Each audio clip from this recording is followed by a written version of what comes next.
The laughter and clinking of glasses echoed through the luxurious event hall, but Adrian couldn't focus on the festivities. His wife, Clara, was radiant tonight, more than usual. Her dark green dress hugged her in all the right places, and her smile lit up the room. Adrian should have been proud to call her his, but something gnawed at the edges of his mind. A sensation he couldn't name, but it left him restless. He had seen the way her eyes lingered on her boss, Victor Harrington, too often. Victor, with his impeccable suits, the easy charm of a man who always got his way, and a habit of making everyone around him feel like they existed for his amusement. Adrian couldn't deny his insecurity. Victor was everything he wasn't. But Clara had reassured him time and again. "It's just work," she'd say, laughing off his concern. "Victor's harmless." Tonight, Adrian wasn't so sure. Clara had disappeared into the crowd 20 minutes ago, claiming she needed another drink. When she didn't return, Adrian tried to brush it off. She was probably chatting with her colleagues, but the itch of unease grew unbearable. He began to search for her, moving through the throng of smiling faces, scanning for the emerald green of her dress. The festive energy of the room felt suffocating as he passed groups of colleagues deep in conversation. A flash of green caught his eye, and Adrian froze. Clara was in a secluded corner near the balcony doors. She wasn't alone. Victor was standing dangerously close to her, his hand resting lightly on the small of her back.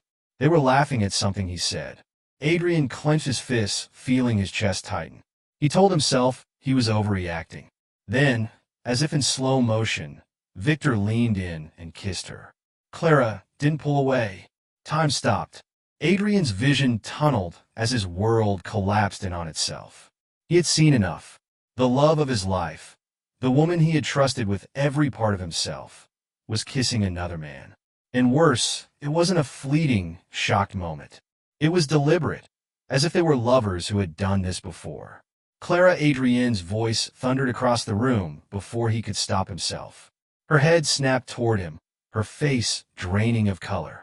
Victor stepped back with a smug, unapologetic expression on his face. Adrian and Clara started, her voice trembling, but Adrian didn't wait to hear what she had to say. He turned on his heel and walked out of the room, his heart pounding and his hands shaking. He didn't know where he was going, but he knew he couldn't stay. Adrian's mind raced as he sped down the dimly lit streets. The winter chill seeped through his jacket, but he barely felt it.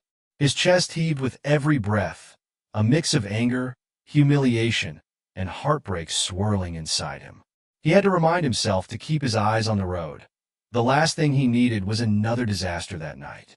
Pulling into the driveway of their suburban home, Adrian sat in the car for a long moment, gripping the steering wheel until his knuckles turned white. The image of Clara kissing Victor replayed in his mind like a haunting loop. His phone buzzed in his pocket. He didn't need to look to know who it was. Clara. He ignored the call and got out of the car, slamming the door behind him. Inside the house, everything felt too quiet, too still. He dropped his keys on the kitchen counter and sank onto the couch, staring blankly at the wall. His thoughts were too loud, drowning out any attempt to think rationally. 15 minutes later, he heard the faint sound of tires on gravel. The front door creaked open, and Clara stepped in, her heels clicking against the hardwood floor. "Adrian," she called softly, her voice tentative. He didn't respond. She walked into the living room, her makeup smeared and her expression filled with guilt and desperation. "Please let me explain," she began, her voice trembling. Adrian finally looked at her, his jaw clenched. "Explain what, Clara? That you were kissing another man? That your harmless boss is more than just a colleague?" Tears welled up in her eyes. "It wasn't what it looked like," she said, but he interrupted, his voice cold and sharp. "Don't insult my intelligence by saying that. I saw you. I saw everything." Clara sank onto the armchair across from him, burying her face in her hands. "I don't know what happened. It was a mistake. He kissed me first." Adrian let out a bitter laugh. "Really? That's your excuse? A kiss like that doesn't come out of nowhere, Clara." It was too familiar. She flinched at his words, fresh tears streaming down her face. "It didn't mean anything. I swear. I love you, Adrian. Only you. Do you? He asked, his voice rising. Because you didn't look like someone in love with me tonight. You look like someone who's been lying for a long time. Clara sobbed harder, her words barely audible. I didn't mean for it to happen, she said. I didn't. Adrian stood abruptly, pacing the room. How long has this been going on? He demanded, his voice thunderous. It hasn't, she cried. It was just a night. I promise. He stopped and turned to face her, his eyes narrowing. You're lying, he said. I'm not, Clara insisted, but Adrian wasn't buying it. Give me your phone, he said suddenly. What, your phone? Clara repeated, stepping closer. If you're telling the truth, then prove it. Show me your messages. Her hesitation was all the confirmation he needed. She shifted uncomfortably, clutching her hands together as though trying to shield herself. Adrian, please, she said. That's not fair. Fair, he barked out a laugh. Fair would be not having my wife sneak around with her boss. He demanded the phone again. Give me the damn phone. Tears blurred her vision as she reluctantly pulled her phone from her purse. She handed it over, and Adrian unlocked it with a password he still knew by heart. He immediately opened her messaging app and searched for Victor's name. What he found made his stomach churn. There were weeks of messages, some seemingly innocent, others blatantly flirtatious.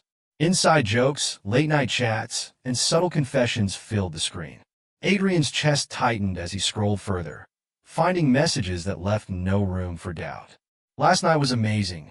I can't stop thinking about you. Don't forget our lunch plans tomorrow. You're incredible, Clara. I'm so lucky to have you. Adrian's hand trembled as he held the phone, his vision blurring with rage. He shoved the device back at her, his face a mask of cold fury. How could you? He snapped. I don't, she started, but he cut her off. Just don't. I trusted you, Clara. I gave you everything, and this is how you repay me. Clara broke down completely, sobbing uncontrollably.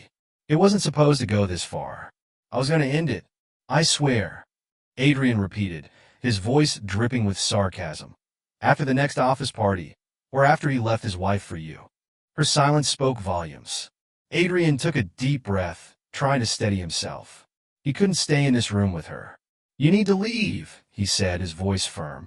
What? Clara looked up at him, her face streaked with tears. I can't do this right now. Pack a bag and go stay somewhere else. I need time to think, she said.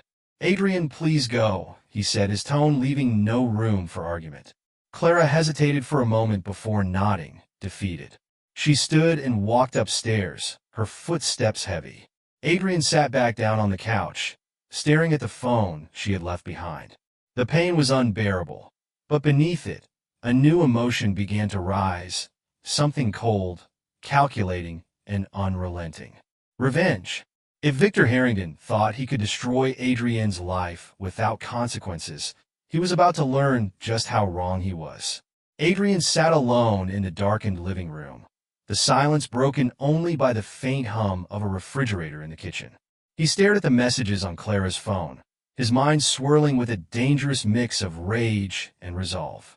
Every word exchanged between her and Victor felt like a knife to his chest, but he forced himself to read through them again, dissecting every line. This wasn't just about the betrayal. This was about justice. Victor Harrington had built his reputation on charm and charisma, his public persona that of a visionary leader adored by his employees and respected by his peers. But behind closed doors, he was a manipulative predator, and Adrian wasn't about to let him walk away unscathed. He reached for his laptop, his fingers trembling as he powered it on. Adrian wasn't tech-savvy in the traditional sense, but he had enough knowledge to dig where it mattered.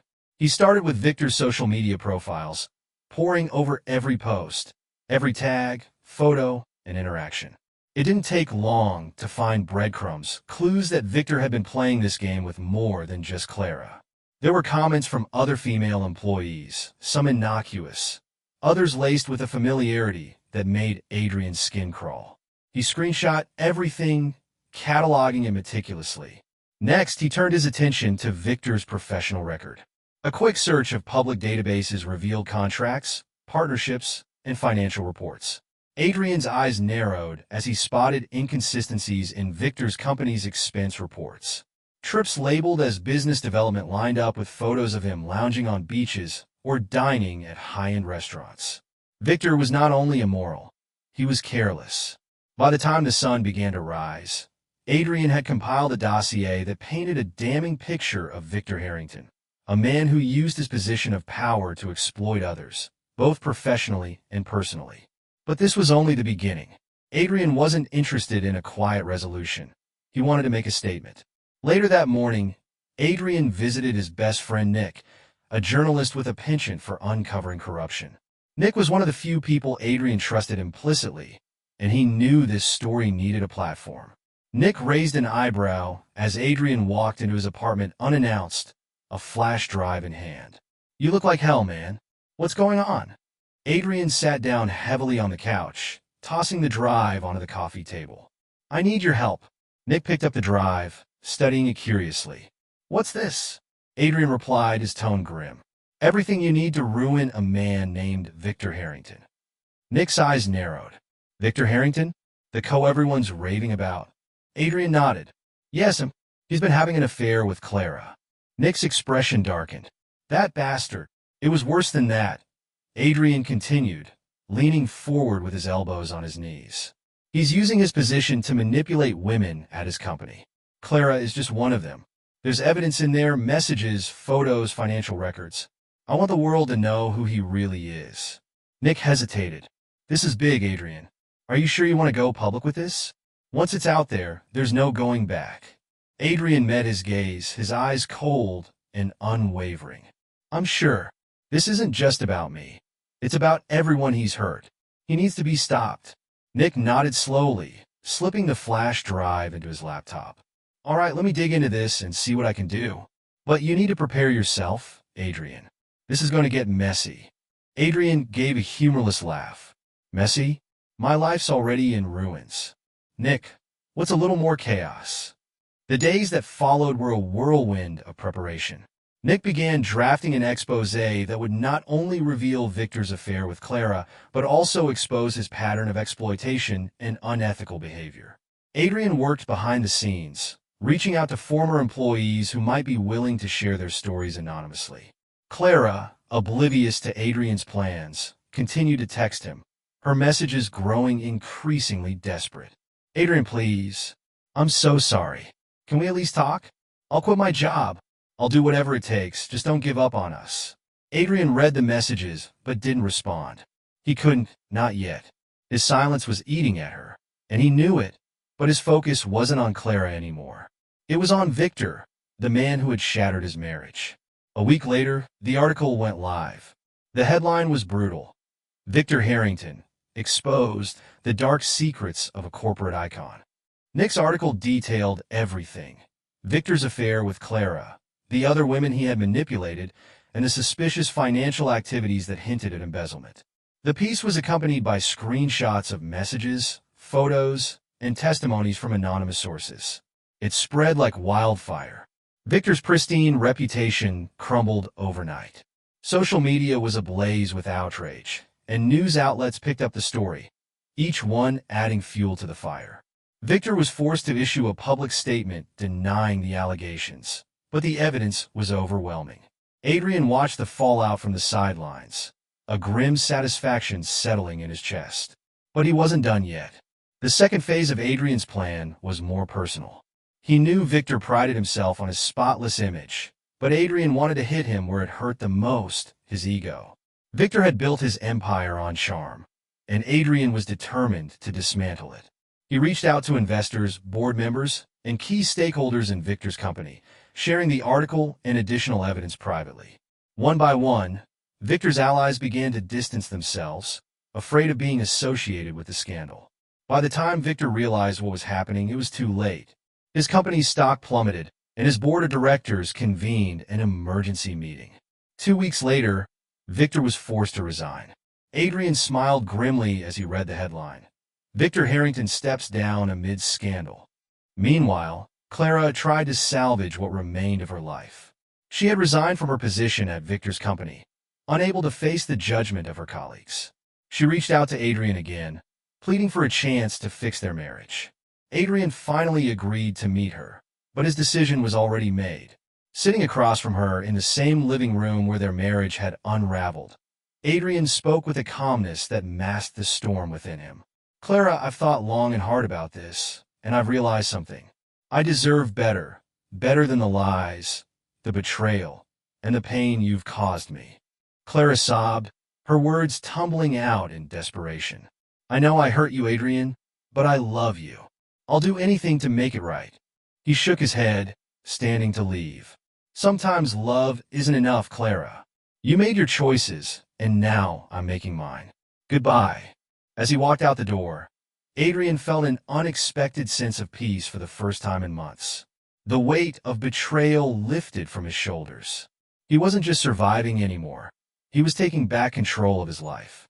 And as for Victor Harrington, Adrian knew the man would never recover. Adrian didn't stop to look back as he left Clara behind in the house that once felt like a home. The cold air of the late afternoon greeted him as he stepped onto the porch, slamming the door behind him, a symbolic closure of a chapter that had consumed him for too long. He didn't drive home immediately. Instead, he found himself wandering through a nearby park. The quiet serenity of the place contrasted sharply with the storm raging inside him.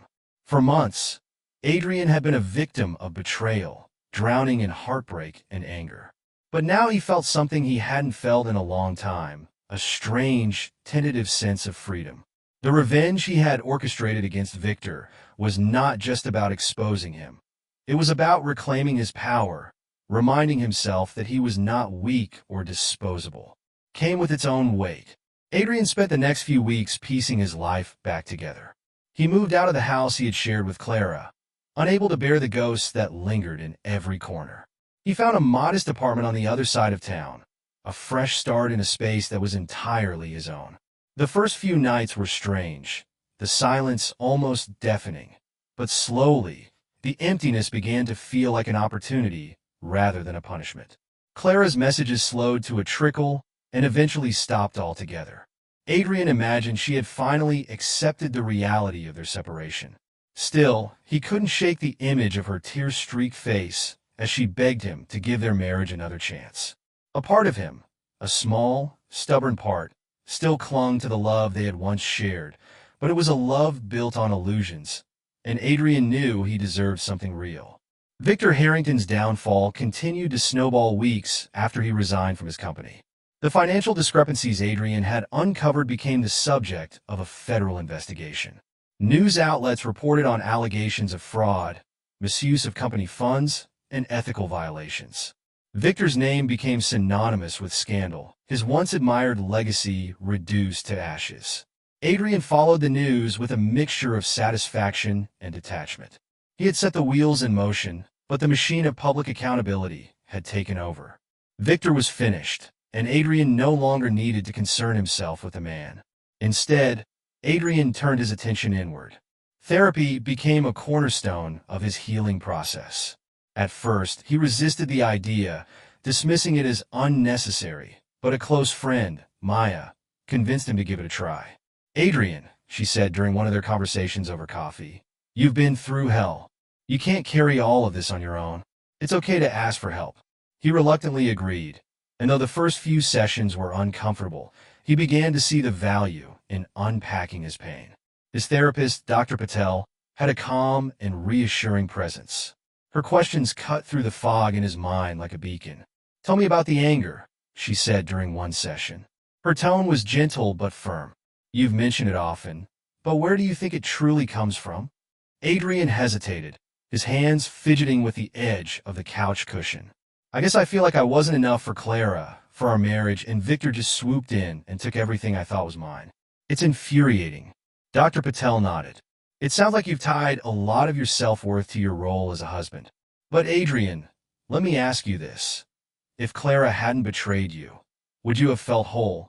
Or were there cracks in the foundation even before that? The question hit him like a freight train. He had always blamed Clara and Victor for his unhappiness, but now he realized there was truth to what Dr. Patel was saying. He had spent so much of his life pouring himself into his marriage, making Clara's happiness his priority, that he had neglected his own needs, his own identity. The realization was painful, but necessary.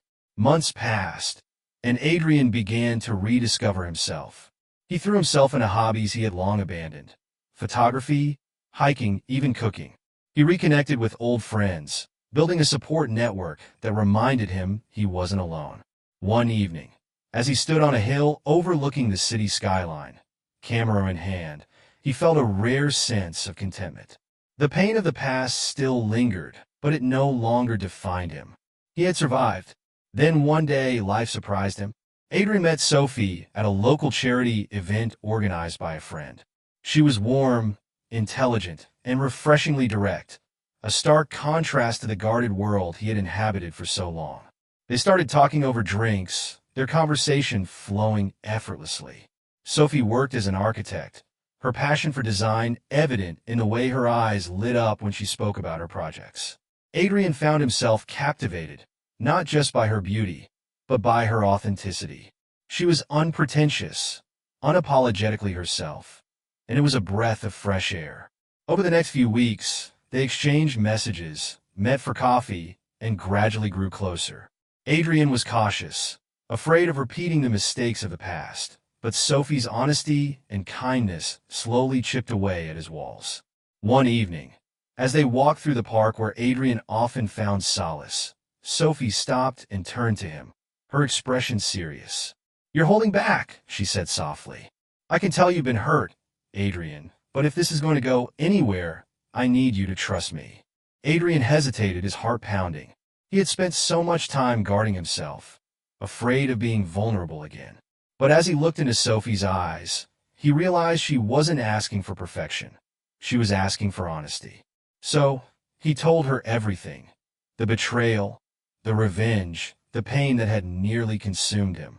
Instead of recoiling, Sophie listened. She didn't offer platitudes or empty reassurances. She simply stood by him, her presence a quiet comfort. Adrian didn't know what the future held, but for the first time in a long time, he was hopeful.